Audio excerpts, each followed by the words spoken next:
My naam is Storyman. Ek is 'n kabouter met 'n rooi broek, 'n groen baadjie en 'n wit pluim in my hoed. Op hierdie kaset is daar 6 stories uit my storiekas. Lekker lees, al lekker luister. Wolraad Woltemade.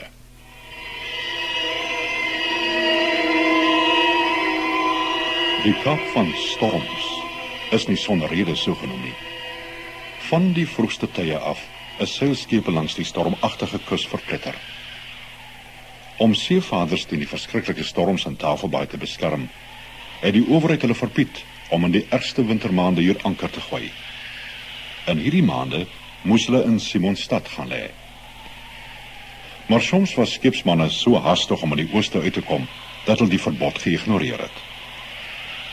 Sowat 'n eeu nadat die Hollanders in die Kaap kom woon het, in die maand Mei, het de jonge Thomas ook die winter weer trotseer, om 'n dag of wat in Tafelbaai voor anker te lê. Die kaptein het gewag dat die lastige noordwestewind gaan lê, voordat hy verder seil. Maar die wind het al erger geword.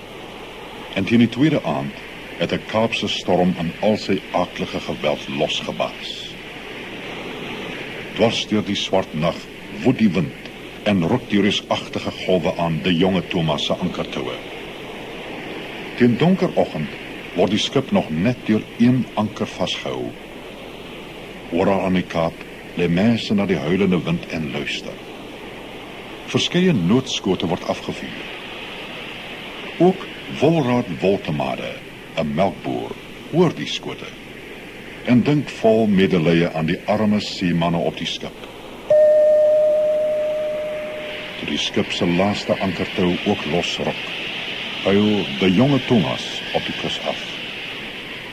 Net bo aan die Soutriviermond tref dit 'n sandbank, sodat die skip nou heeltemal aan die genade van die golwe oorgelaat word. Byna onmiddellik breek die wrede branders die skip in twee. Meer as 200 bemanningslede vrees nou vir hul lewe. 'n Paar spring wanhopig oorboord, word deur die stroom meegesleur en verdwyn onder die branders. Op die strand het 'n hele skare mense reeds saamgedrom.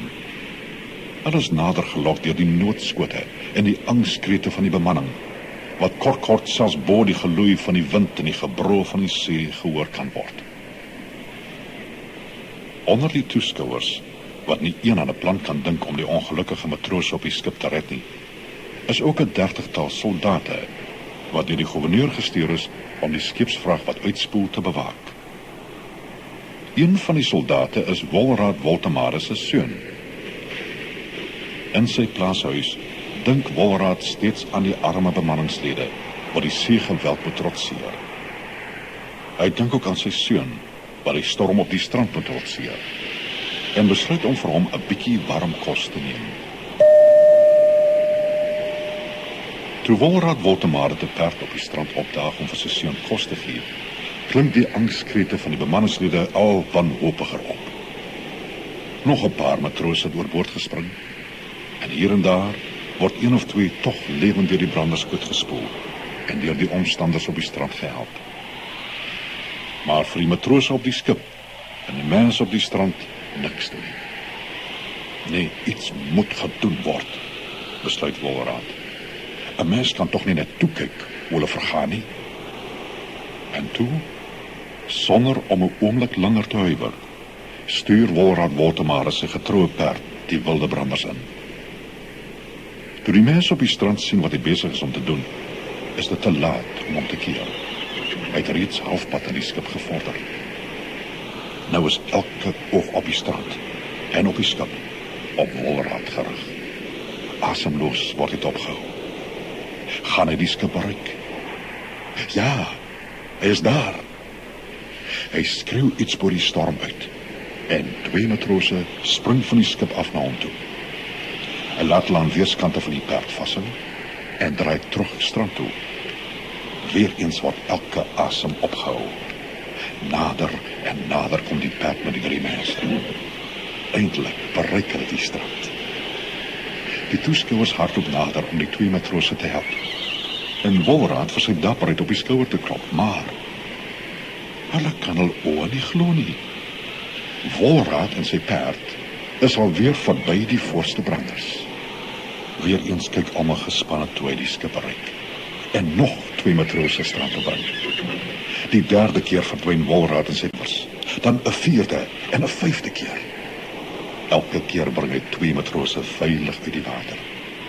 10 mense het hy nou al gered. Maar die storm word erger.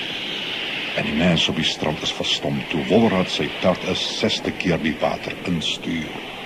Soveel heldemoed en uithouvermoë het niemand nog ooit voorheen gesien. Gaan hy dan aanhou totdat hy in sy perd van uitputting verdrink? Wolraad bring nog 2 matrose strand. En nog 2. 14 mense het hy nou al gered. Toe hy met die 13de en die 14de matroos op die strand aankom, woed die storm op sy ergste. Die skip gaan enige oomblik heeltemal uitmekaar breek. Die matrose se angskrete klink selfs meer wanhopig op. Wolraad hoor hulle en twyfel nie 'n oomblik nie. Hy moet aanhou. As hy nog net 'n paar kan red. Maar toe hy die skip die 8ste keer bereik, is die matrose besete van vrees. 2 spring af, toe nog 4, en toe nog 'n 10 stuks, en almal probeer aan Wolraad en sy perd vasklou. Hulle gewig is hopeloos te swaar vir die uitgeputte perd en ruiter. Hulle sak almal saam onder die water. Die perd se kop verskyn nog 1 keer, verdwyn weer onder die branders, en kom nooit weer op nie.